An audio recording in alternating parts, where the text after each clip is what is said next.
Hey everyone, this is Josh Jones. Thank you for joining us for today's webinar, Failproof Candidate Outreach, Proven Methods for High Response Rates with Jen Davis and Pete Radloff. Jen and Pete have brought a ton of information to share today, but before we get started, I'd like to introduce Zoe Wren, who joins us from today's sponsor, Gem. Hi everyone, I'm Zoe. I'm so excited to be here today and to hear our great speakers, Jem and Pete, to share their learnings and best practices on candidate outreach. Gem is proud to be sponsoring this webinar as we strive to help sourcers and recruiters to connect with candidates in less time, but with doubled response rate. We have a quick intro video to Gem to show you, and then we can dive right into the presentation. If the video piques your interest and you would like to learn more about Gem, please reach out to us at sales@gem.com. Many organizations find it difficult to attract qualified talent that will drive the next wave of innovation at their company. And we're seeing this challenge across the industry, from large enterprise customers like Cisco and McDonald's to agile tech companies with amazing brands like Slack, Peloton, and DoorDash. That's why Gem was created, with the fundamental belief that the traditional ways of recruiting, like managing candidates from inbound sources like career pages, posting on job sites, etc., are no longer sufficient to attract the levels of top talent required to compete in today's digital economy, especially as it becomes harder and harder to find the right talent for key roles. So think data scientists, software engineers, or really any hard-to-fill role, because more and more companies are competing for candidates across the same limited talent pools. The challenge of maintaining a healthy pipeline is compounded by the need to attract for diverse talent. For organizations that value diversity, this makes the pipeline problem even harder because our inbound applicants don't always represent the most diverse talent pools, and we have no control over who applies. These challenges have driven companies to look at better ways to engage with talent where it is in the market. And that's why companies from Cisco to Twilio are taking a more proactive approach to engaging with passive talent rather than waiting for the right people to apply. That's why Gem was started. Gem's founders were engineering managers at high growth companies. As hiring managers, they quickly realized that the traditional tech stack for recruiting wasn't built to support the passive nurture of talent. Because ATSs were designed to track inbound applicants, this leaves most recruiting organizations stuck with managing relationships and passive talent outreach in manual, time-consuming, and error-prone processes like spreadsheets, one-off in-mails, and emails.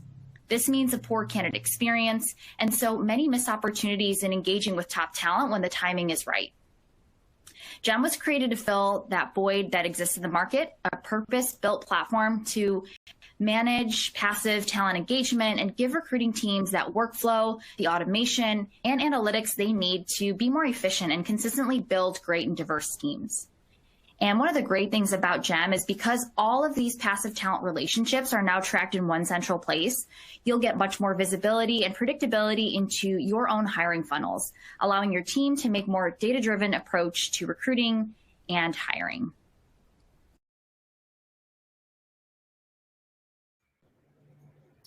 Thank you so much for Gem being here and making this presentation possible. We'll give Pete just a second to come back in. Everyone that's attending the live broadcast, we want this to be an interactive webinar, so please use the chat feature located to the right, and we will do our best to get to your questions as we roll through this content. And with that being said, Jen and Pete, take it away. Thanks, Josh. Hi, everyone. Thank you so much for coming today. My name is Jen Davis, and I lead engineering recruiting for the video team at Reddit. I've been in recruiting for over 20 years now. First 3 years in the agency side, then I went corporate and became a technical sourcer, then full lifecycle recruiting for 16 years, and TA leadership for 10. I'm excited to talk about this topic today as it's one that's near and dear to my heart. Over to Pete. Thanks, Jen. My video keeps cutting in and out, so bear with me. I am here. I also, so that Jen doesn't feel bad, I've also been in recruiting for over 20 years. Started on the agency side as well. Went to corporate about 15 years ago. I am currently a lead sourcer for an architect team at Amazon right now. Could bounce back and forth between management and individual contributor over the years, but I think individual contributors where I'm destined to stay until the finish line of retirement. Awesome. So our hope today is that you walk away from this session with new ideas on how to create engaging messaging, tips and best practices on candidate outreach, and overall, remember that simply put, you're a person trying to get another person to talk back to you. So recruiting is a partnership and a shared task. You and your hiring managers are in it together. At Reddit, myself, my technical sourcing partners, Anthony and Eddie, and my hiring managers share LinkedIn Recruiter projects for every search. If you have the ability to share a LinkedIn Recruiter project with your hiring manager and you haven't done it before, try it out. If you don't have LinkedIn Recruiter, share a Google or Excel sheet, collaborate together. At Reddit, we all take time out of our week to source. We all source profiles, and I set up a multi-part email message campaign through Gem.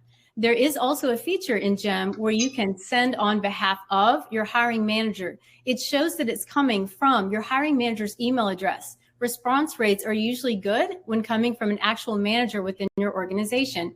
Pete, is there anything you would add to that? Yeah, I think the data is very clear, right? The research over and over at every conference we've been to is that the engineering professionals specifically are more likely to respond to a peer or a hiring manager than they are to some sourcer. That said, I think you can be just as effective if you have the right approach, you have the right tool set, and you do the appropriate research ahead of time. Absolutely. So upon joining Reddit in August, I was blessed with an engineering manager search. They wanted someone with a minimum of 2 years of direct management experience and leadership over 4+ people, good design and architecture skills, good technical acumen and communication, preferably someone that comes from a mobile or back-end engineering background, and experience with some type of consumer-facing application. The larger the scale, the better. So before you craft your message, it's important to take a step back and think about who this person is that you're trying to reach. What qualities will they have, like drive, ownership, mentorship and development of people, loves technical challenges, wants to be a part of something big, to help people, maybe to take a product that they love or admire to a better place. Next slide. Thank you. So my director actually sourced 33 prospects and put them into a LinkedIn Recruiter project. I created a 3-part messaging campaign and ran it through Gem. This is my actual initial message, exactly how I sent it. I'm not sure if you can read it, so I'm going to read this for you. So my subject line is, "Come help create the future of video at Reddit." So I say, candidate name, "I hope you're having a good week. I've just joined on at Reddit and I'm supporting our VP of Video who came over from Dubsmash, our latest acquisition. Video is a major focus and endeavor for Reddit. We are working to build up 3 pillars that make up the future of video on Reddit, and for the purpose of further building and bringing our communities together. Our teams are growing and we're seeking engineering leadership. Are you open to hearing more?" So some things to call out, a subject line that gets a reader's attention, "Come help create the future of video at Reddit." I don't know why this subject line does not fail me. Succinct messages with a call to action. So I don't tell them you have an impressive background. I don't send messages with a job link. I don't send my Calendly. I don't tell them I think they'd be a perfect fit for a job. I mention the 3 pillars to bring them in. I say I'll tell them more if they want to know, if they'll take a call with me. I want to pique their interest. I do note I'm looking for engineering leadership, and I did not denote a specific level because I want to cast a wide net and get as many people to respond as possible. In my second and third messages, I do give a little more information about the organization, the specific team, the projects they'd be working on, along those lines. But overall, I just want them to apply. So another point is timing of your messages. So Pete, when do you like to send out messages with your campaigns? I like to tinker with this a little bit, but as a general rule of thumb, that first outreach that I do, I typically like to be the first thing in their inbox in the morning, right? So a Monday morning message, the coming in, there's maybe 200 other emails in their inbox, but I'm the first one that they're looking at. The follow-up message subsequently I may tinker with a little bit from there, right? The second one maybe during a lunchtime in their local time zone. The last one may be more of an end of the day type of thing. I want to see where I'm going to get the biggest bang for my buck based on what they may have going on in their lives at that particular time of day. I love that. So what I did with this particular, go back to one slide. So what I did with this particular campaign was I sent it at 6:29 p.m. Central on a Thursday. So that's 4:29 Pacific, 5:29 Mountain, 7:29 Eastern. The person that replied happened to be Pacific. So my line of thinking is it's later in the week and it's coming to a close. They've had a long, busy day. They're winding down. They check their personal email. I'm hoping that on that particular day, it might have been a little extra crazy. Maybe they're not happy with their boss for some reason. And hopefully that's also, they might be wanting to get onto Reddit, to try to look up a technical question or maybe just going out there for a laugh. And boom, then there's my message. Notice I sent this on August 26th and they responded on September 7th. Don't give up on people just because they don't immediately reply. So, okay, here's a poll that I'd like for everyone to do. So I want you to say, what was my response rate to my engineering manager campaign? Was it 23%, 46%, or 67%? So for context, again, I sent this to 33 people. They were spread out across North America. They were at 15 different employers. Please do the poll. Let's give everybody a second to get their answers in. Okay. It looks like what's coming ahead is the 46%. Okay. Next slide. That's a solid response rate, by the way, 67%. So 67% was my response rate. And by the way, these visuals you're seeing is actually the analytics dashboard from GEM. So 67% was my response rate. 22 out of 33 people replied. 2/3 got back to me with a yes, a no, or not right now. Mission accomplished. 12 people or 36% were interested. And let me tell you, they were happy to hear from me. So Pete, run through this. When people come back, clearly it's obvious you're going to respond, but what do you do when people come back and say yes? What do you do when you come back and say no right now, not right now? What do you do when people say no? Yeah, I mean, the yes is the obvious one, right? Let's get on the phone and let's talk and see if there's a match. I'm certainly going to get the occasional no, go pound sand. I have no desire to talk to you, in which case I'll probably want to note that in the system for others coming behind me. But the really key one is the no, not thanks, but no thanks, not right now, because things do change over time, and people are finishing up projects. We're in that sort of fourth quarter right now where a lot of the responses we're going to get are, I'm holding out for bonus time. Come talk to me in March. So those are the important things that I think really matter, especially that last one is if it's a no, not right now, that means it's not no forever. Yes, I love that. I'll say one more tag on to that. So people that respond and they give you their phone number, call them immediately. Do not wait. Try to stay on top of it. If you can respond back in 5 or 10 minutes, kudos to you. If you don't, the more time that goes by, the bigger chance that they will ghost you. I know, I've done it, and I've learned. Several people are asking about these templates. I just want to let everybody know, Pete, Jen, with your permission, I'm going to share the slide deck and the email that goes out tomorrow. And so you'll be able to see those templates there. Yep. Sounds good. One thing on that last piece where they say, hey, no, not today. Don't drop the ball on that. They've told you it's okay to contact them back in a few months. Set a reminder to follow up, whether that's through some Excel tracker that you use or your CRM system, or just put a reminder in an Outlook for a future date. You have the green light to reach back out to them. Save the email, reference the email when you reach back out to them so it jogs their memory and you don't just become another one of these emails that's coming in daily to them. Yeah, love that. So a little bit deeper dive into the interested people. So my EM job got filled a month ago. It was just shy of 6 weeks to fill. So let's look at the numbers. So 12 people were interested. 4 candidates that were initially interested did drop out of process. Timing, too much going on at work, new project, wants to wait 3 months, took a job. 1 candidate interviewed for an opportunistic position outside of the team. Again, cast a wide net. It's good to get people that may be more senior than your position or otherwise build a relationship with them. You might place them for a different job or place later, and they might give you the perfect referral too. 4 candidates interviewed for my job. 3 additional were on the calendar to interview, but we filled it before they could.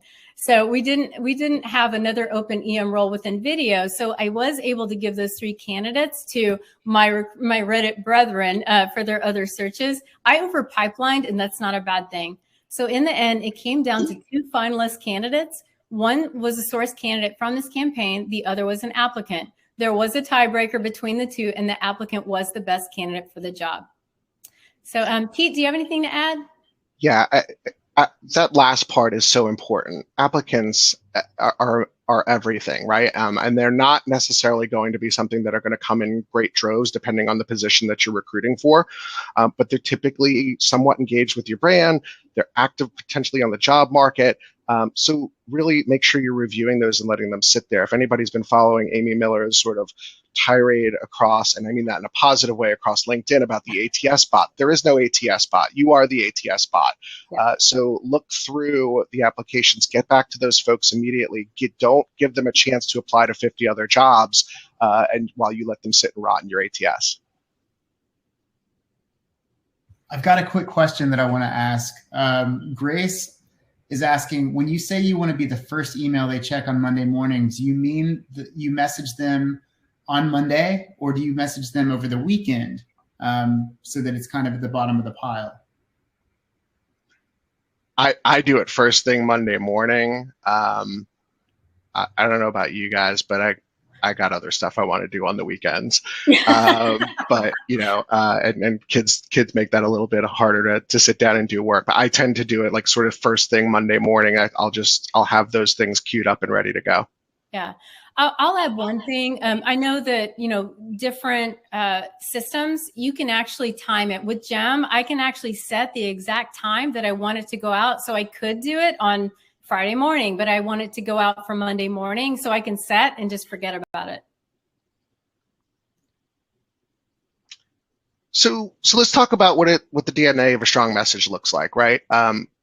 You find them on LinkedIn, but that's certainly not the only place that they're going to be, right? One site does not tell you the whole story. They have a GitHub page, they have a blog, they may write for an engineering blog for their company.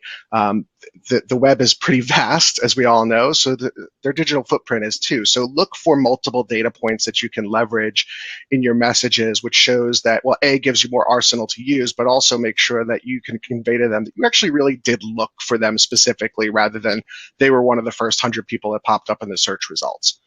That said, everybody has an ego. I don't care what line of work you're in. Everybody has an ego, whether it's the awards or patents, things that they're proud of that they've done. If somebody's got a patent, I will almost always call out that patent number in the subject line. I know they know that patent number by heart. And that's something that I want. They're going to look at that and say, well, what is this about? Is it about my patent? I've gotten them open the email. That's what's important. And on that point, subject lines are important. If it's just bland like engineering at Amazon, like, okay, cool, that's like the other 40 messages they got today. Be a little bit different, be a little bit unique, use your voice. Think about it in a way that you would want to have a subject line that you would actually open. But once you do get them to open it, it's easy shot. You've done the work to be able to go ahead and find the information on these folks. If the profile says Robert, use Robert. If the profile says Robert, but everybody in their recommendations calls them Bob, call them Bob. Leverage what you can find in there. They have a public profile and a public persona so that you can find this information. That said, when we talk about subject lines, there's emojis, there's jokes, there's one-liners. There's never a one-size-fits-all. Spam doesn't care about what your feelings are or what your intent was. Think about what you can find about the person's personality. Are they typically cheeky when they're out there? Are they, do they play it straight? A/B test that. Think about making sure you're addressing them in the way that they typically tend to speak. And I think the last piece that's most important is make sure you hear yourself. There have been messages that I've read to myself out loud, and I immediately go, I would never respond to that, and I trash it immediately. If you're not sure, read it out loud to yourself. Send it to a colleague. Have them look it over. Is it something that they would respond to? If you're recruiting engineers, go to one of your engineers and ask them if they'd respond to that. All right, let's go to the next one. So I have sort of a methodology that I use. Again, this isn't, 100% of the time what I do, but standard methodology for me is a typical that first touch, that initial reach out to them. 3-4 days go by, I haven't heard anything. I'm going to touch them again. Another 2, 3, 4 days go by. I'm going to give them that last, hey, I haven't heard from you. I get that you may not be interested. If it's not right now, let me know when I should touch back with you again, or not. But one of the things that I do after that is, let me just move to the next slide here. One of the things that I'll do at the end of that is to create a campaign, right? So right now we're in Q4. One of the things I did in the beginning of October was go back to everyone who in Q3 did not respond to me. Everybody who, no answer, complete silence, radio silence all around. So at the end of each quarter, I do a 3-step drip campaign, right? You get a fresh batch of messages to be able to send. Your CRM may use a different domain name for your email address, right? Which may get around the spam filter that maybe at Amazon.com won't. You think about, again, the people and what's going on in their lives at that time, right? The people in November and December who don't respond, again, waiting on a raise, waiting on a Q1 promotion, waiting on bonus money. Maybe in Q1 they've had a change of heart and it's a New Year's resolution. So that ability to be able to come back to them, maybe through a different time, different place in their lives, might be the thing that really turns it for you. But what I also want to do is I want to permeate their lives. I want them seeing my name and my face in their Twitter. I want them to see my name and their face in their LinkedIn, in their inbox, on their GitHub page as a new follower. I want them to wonder, why are you still tracking me down? Who are you and what do you want from me? I'm okay with that. Persistence is key, right? And again, as Jen said before, if they call back and give you a phone number, call them. Get on the phone. That's what we do. You're not going to hire anybody by email. So get on the phone and take it forward.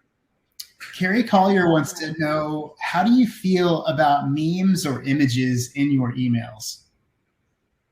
I feel that if you can find evidence that the person is that kind of person and that's their sort of mentality and their brand of humor, go for it. But don't let that be the only thing within the message. I think you sort of have to assess the people that you're reaching out to and what evidence do you find that this is maybe something that they'll respond to? Yeah, I can't say that any better. I totally agree.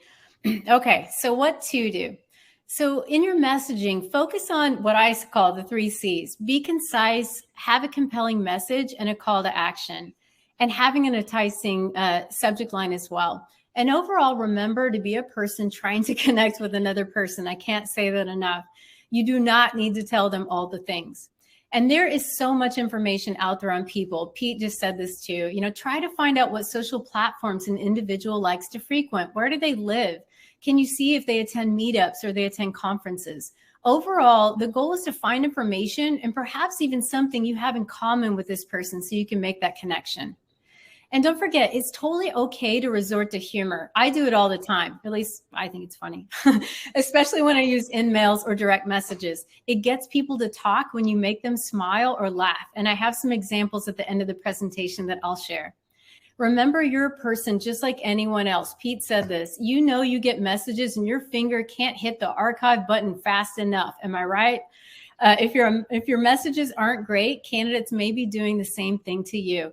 And in the end, A/B test, there is no one-size-fits-all message. Next slide.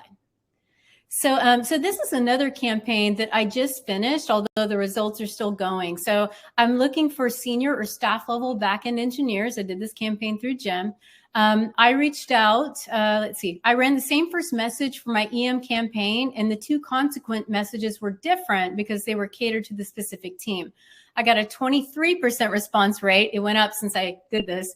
And out of 106 candidates, 27 replies, 16 people were interested. My goal for this, because it is a different set, from my EM kind of persona that I'm reaching out to, was 20%. That was my goal. So it's a decent response rate. You can definitely make a hire from 16 interested candidates.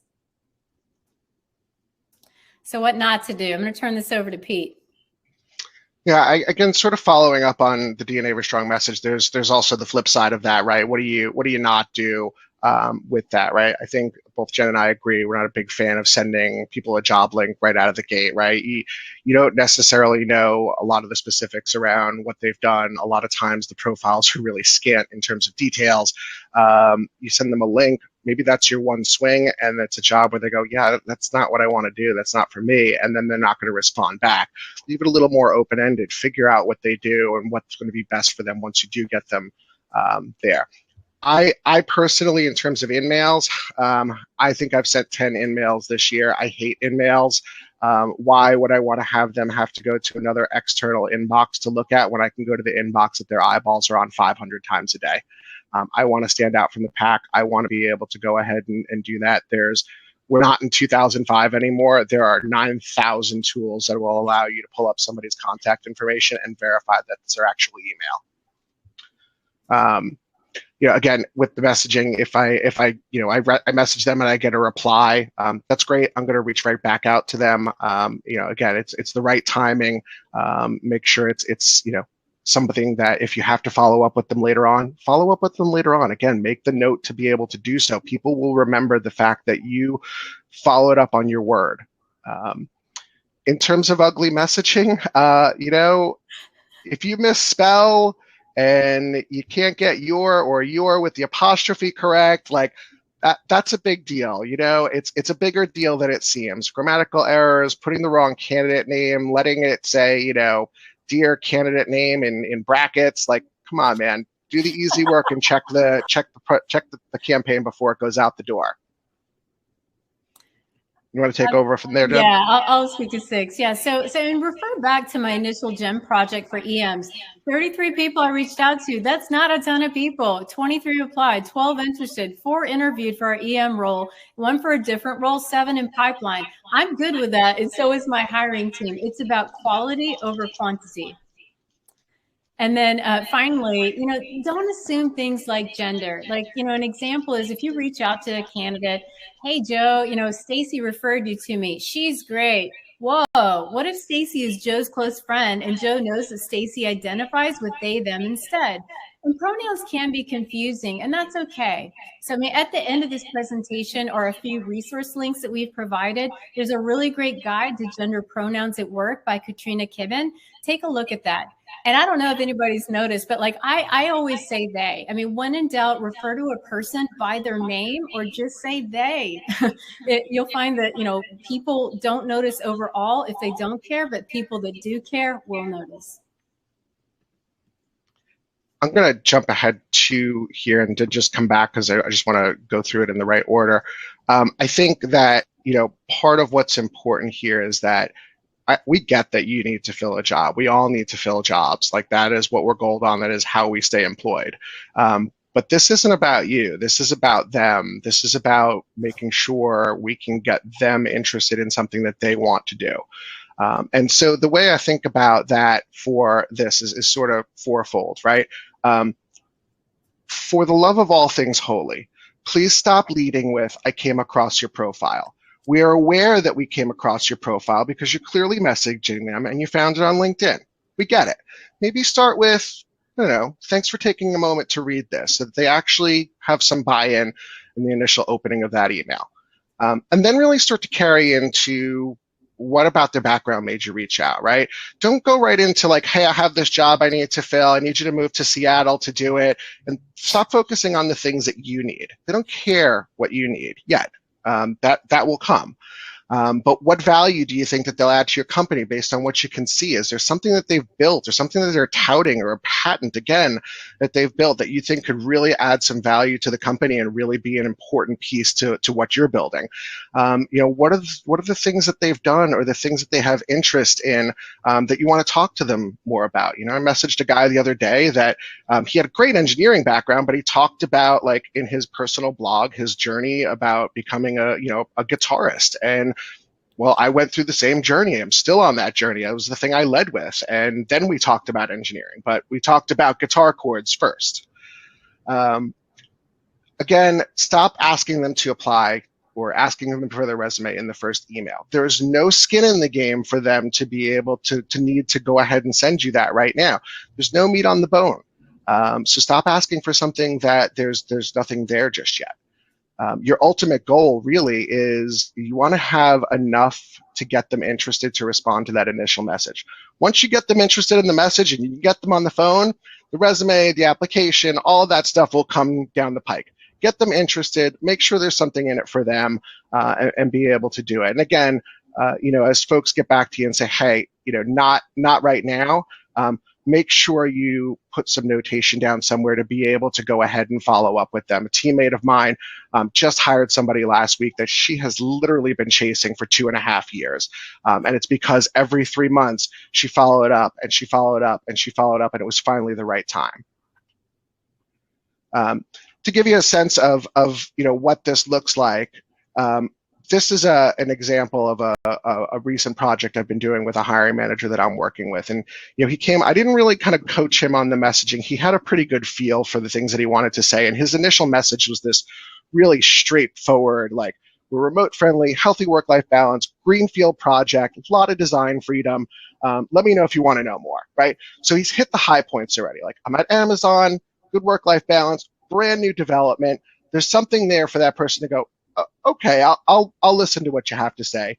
When they responded, he sent us a follow-up message about data visualization team that he's working on, the visibility around some of the things that they're doing, what the team is made up of, things like that. He has a background in physics. One of the people that he reached out to had a background in aerospace. It's not computer science, but they can sort of understand that, like, somebody who has a similar background to them can also be in this as well. And then he would follow up with a quick phone call to them to just sort of, flesh them out before passing them along to me. So let's see if we can with the poll here. Like, what do you think the hiring manager's response rate was for this?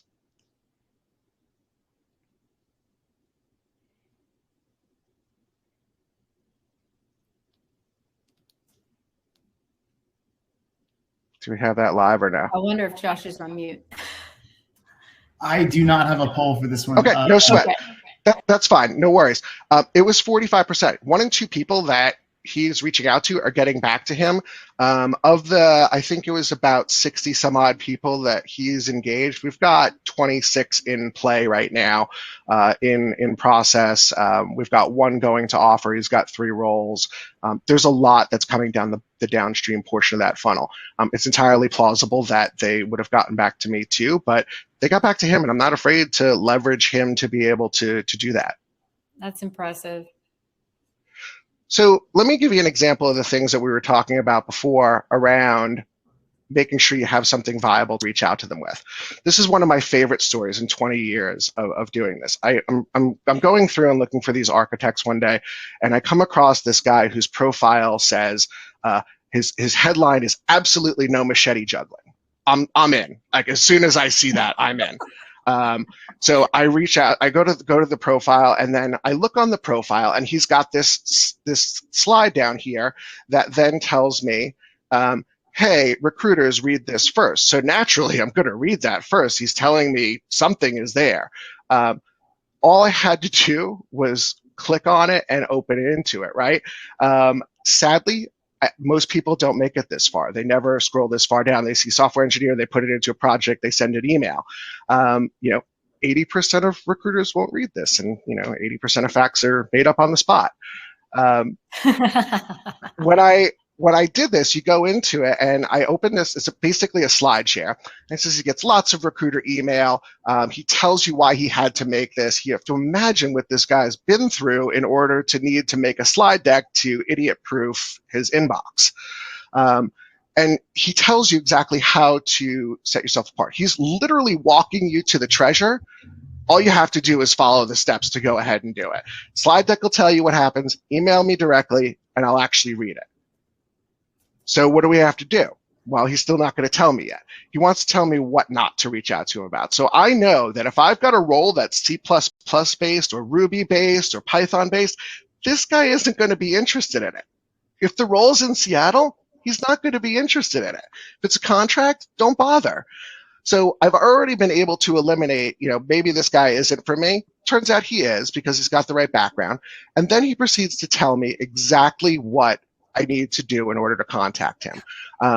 If you violated any of these things up to this point, that's on you. He's literally laid this out for you in black and white.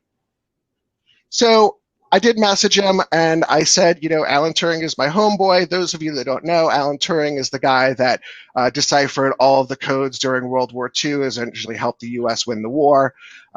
So interesting, famous mathematician, great story. So I sent this to him. I go ahead and I put that in the subject line. I also included the absolutely no machete juggling. And it was really short. This was my whole message to him on the bottom here. He got back to me and said, "Hey, I'm not really looking.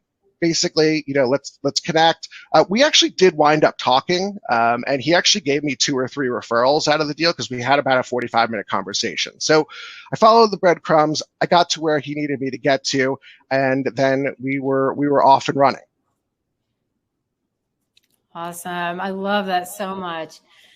Okay, so I put this for last, just for kind of a laugh to close the session. So remember I said I'd show you using humor in your messaging is good, and it actually, people respond to it. So when I direct message people or in-mail, I'm almost always sending a hyper-personalized message. This slide shows 3 in-mails, 1 direct message of a first-degree connection that's an acquaintance. I will sometimes send my initial outreach message, that one from the EM campaign, from my engineering, to people, but I still include, personalization in those direct messages and in-mails. So at the top left, this was a referral that said that they'd find time to connect with me after I reached out to them. And then they disappeared. They were super passive. They were hyper engaged on a work project that involved redoing their architecture for their main product. It's kind of a big deal. They did say they were open to talking, but, again, they went quiet on me. So I reached out, and I said, hey, got any good jokes, maybe dad joke level? My younger son asked me to tell him one, and I had nothing. I really only have one, and he's heard it a dozen times. Why did the Kleenex dance? Because it had a little boogie in it. That's all I got. And I swore that this person was going to respond back to me. They didn't. And so I responded back again, a bit later and said, "Hi, how are you? You don't call, you don't write," little crying emoji. And then finally he responded back and said, "Hi, Jen, sorry. I was in the hospital for a few months after I busted my spleen from your joke." I actually read this and I was like, you got me. I read it too fast. I thought, did you really go to the hospital? But anyway, net is we've gone back and forth multiple times. This is just a situation where timing isn't good. They're very engaged on a project, but I'm building a relationship with this human. And so that's good. So when they're ready, it's going to be great. Let's see. So the bottom left one. So this actually is a recruiter. So this particular person is a recruiter I'm connected to. I'm not super close with them. I reached out with a hyper-personalized message. So my note to them was, "Hey, hope you're super happy at your current company. I know you're hiring like crazy. I know this because I'm competing with them, like we are at Reddit. But listen, if you are ever open to considering new things and like Reddit, please let me know. These are exciting times for us with going public on the horizon. It's a phenomenal team too. I actually am looking to find someone to team up with, a partner in crime, in sourcing on the video team. If I can ever help you, please say the word. And I hope you have an awesome week ahead. Sincerely, Jen." And so, you can see, the response underneath it. I'm sorry, I didn't include the response. the net of it is they got back to me pretty quickly and said, like, I would love to connect with you. I really appreciate the personalized message. It means a lot to me. It really stands out. And yes, I'm open to a call. And so, you know, there you go. It matters when you're reaching out to recruiters too. On the top right, so this is a data engineer. And P.S., any good sourcer out there will be able to find this person, so just go easy. But in the subject line, you'll see the person's name, and then you'll see 2 marshmallows. So, I mean, that caught my attention, and I actually was intrigued. I wanted to know. So I reached out with a simple question and a comment. What is 2 marshmallows? And P.S., you seem like a cool person, too. That's it. So the person came back, you know, and actually, and it was within minutes. I mean, I sent that message at 12:49. They replied at 1:04. So like they're actually there. And I did not, and then they provided this study. I mean, basically 2 marshmallows was a study on delayed gratification with children. And the goal was to predict future achievement in school. Pretty cool. It means something to this person. And so I did not turn around and try to recruit this person. That's negative reinforcement. I want them to like me and stay connected. So I turned around, I sent them a LinkedIn request. I'm working to build a relationship for future when they are ready, and they will remember me because of this. And then finally, bottom right. So this was a full stack engineer. I changed names for privacy, but I actually left the company in there on purpose. So I did email this person, and I also asked to connect on LinkedIn at the same time. So November 21st, 2020, 4:40 Central, changing the name to be innocent here. Hi, Kiara. My name is Jen. I'm active in the Austin tech community and want to expand our networks. I promise I won't turn around and send you some job. I see you're working on a greenfield project, and I think highly of RigUp. Righteous profile pick too, by the way. Sincerely, Jen. They replied the next morning at 7:43 a.m. and wrote, hi, Jen, happy to connect. I am indeed having a good time over at RigUp, so I appreciate it, smiley face. Did I try to recruit them? Of course not. I'm building a relationship. And this is the really cool part. August 19th of the following year, this person messaged me back and said, hey, Jen, I know this is super random outreach, but that incredibly simple message you sent November 2020 was probably the most impactful message I've ever received from a recruiter. Namely, I think I just feel uncomfortable with the feeling of being sold to, or like there's some sense of expectations, if that makes sense. Anyways, I'm actually writing to you today with a question less about particular jobs and more about your advice, knowledge of the market we both find ourselves in. I'm at a bit of a crossroads, and I was hoping I might be able to get your opinion. Tap into your knowledge and experience in regards to what risks I might incur going down various paths. Would you mind if I ran a couple of random things by you? You bet. I mean, of course, number one, I want to believe that all of us are drawn to recruiting because we have this innate desire to help people. Of course, I got back to this person and they were so appreciative. And as a result, I've got a solid relationship, and maybe I will never place them. Maybe I will, but I guarantee you this engineer is going to refer me to their friends. So next slide. So I've just included, or we have included just a few resources here. There's that guide to gender pronouns that work by Katrina Kibben, a great read. I've also included, just for fun, there's a sub on Reddit called Recruiting Hell. Like, what are people really saying? P.S. This is not for the faint of heart, so I apologize in advance, but like, it's good to know. Pete, do you want to talk to Text Expander? Yeah, Text Expander is a great tool that I use. There's sort of an 80-20 rule to messaging, right? It doesn't all have to be 100% personalized each time. I get that it's not scalable, but Text Expander will give you snippets of kind of frequently used phrases or email pieces that you use that'll have hotkey shortcuts. It's pretty cheap. It's effective. It'll tell you how much time a month you're saving. On it. I think last month, my September report was it saved me like 26 and a half hours of email time. So worth looking at. And then the next one is Dean DaCosta's SSAR page. Every time somebody in a Facebook group asks, hey, what tool is there for this? Dean will almost immediately reply with this link. Every tool you could have possibly ever imagined is inside of that inside of that page, and it is updated frequently. Yes, it's a really incredible resource. So if anybody is interested in looking at how to find emails, like everyone you can possibly think of, it's pretty much the cornucopia of all things sourcing and staffing. Awesome.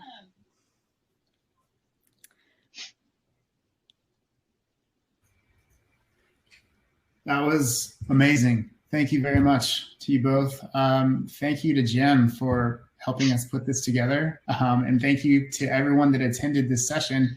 The session was recorded, so we're going to get the recording out to everyone tomorrow. I apologize for the little bit of echo that we had from Jen. I guess it was the amplification for everybody in the back. We just wanted everybody to hear. This is really important information, so I know that there's a lot of value here.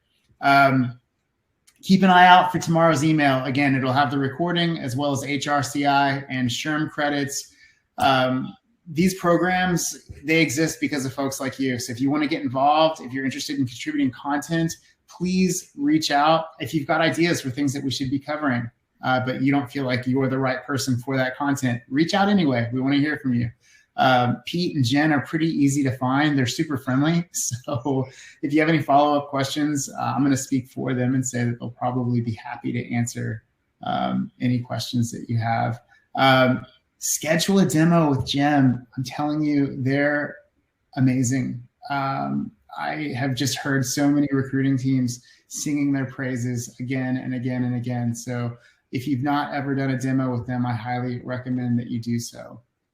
Yeah, and if anybody wants to, if anybody wants to reach out to me, like I'm definitely a fan of Jem, and I've been using it for a couple months now, so I'm happy to give any feedback.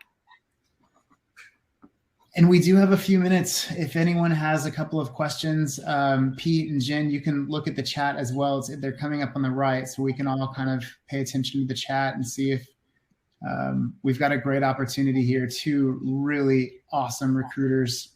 We don't get this chance very often. So if you have any questions, please. There's been a couple of things I've seen where, like when we talked about text exchange, somebody mentioned A-Text, and there was another one, Textio as well. All good tools. I think that's the one thing to remember. Like I see a lot of these in the groups. Like, what's better, Seek Out or Hire Tool? Like, well, it depends. It depends on what you like. It depends on what good user experience feels like to you. It depends on things like that. So there is no sort of one size fits all. So test different tools. Figure out what you like best. And tools break and change all the time. And a lot of these websites that we rely on, they will change their APIs. So a tool that worked yesterday might not work tomorrow. So I always try to tell people, instead of like getting handed a fish, learn how to fish. Learn how to think about these things and maybe be the next Dean DaCosta. Be the one finding the next tool and let us know. Absolutely. That's a good question, Alexis. I have not been in the healthcare space, but I think maybe on par with or just short of recruiting for people with security clearances. I think that's probably the hardest field that I've seen out there. I think you may have to explore things that are outside of that. You may want to look at, dental folks. I mean, imagine there are conferences for that. There have to be places that these folks are congregating to be able to look at that.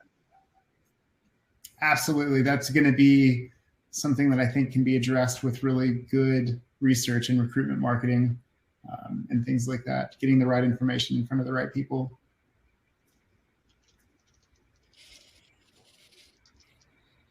Any other questions?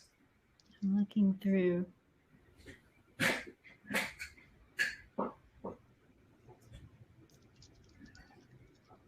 I saw someone giving kudos to Textio, so shout out to them too. That's another one to check out.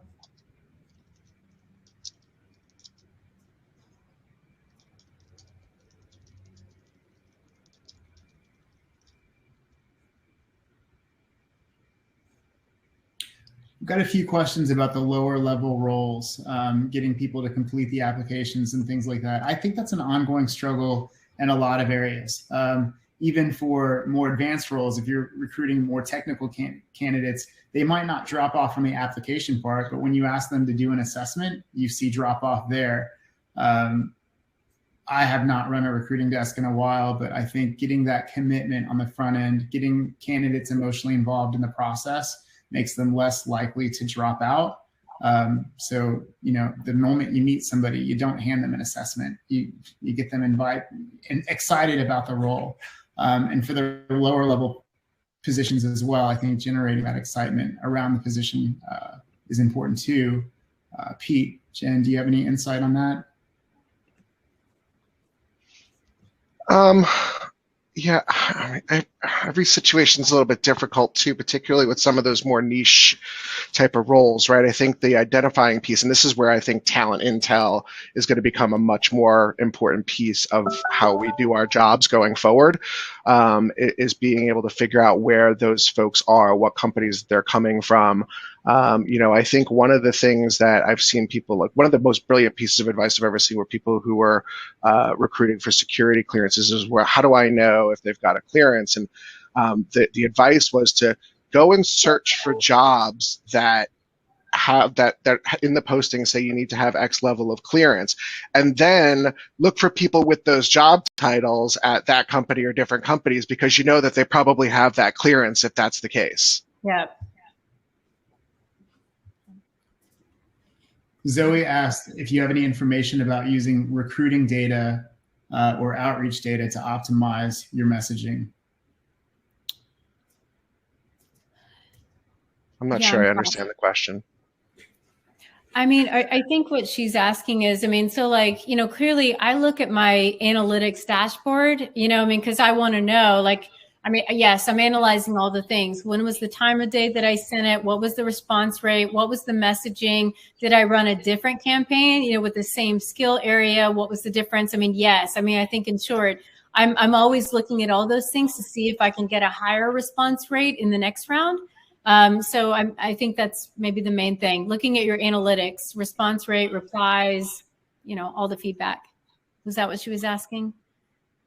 I think so. That, yeah, she's saying yes. Okay, cool. You should definitely know your data. Like at no point should somebody come back to you and say, what's your response rate for the month, for the year? Like that should be within 10 seconds. If you don't know the answer within 10 seconds, you need to track that data better. Yeah.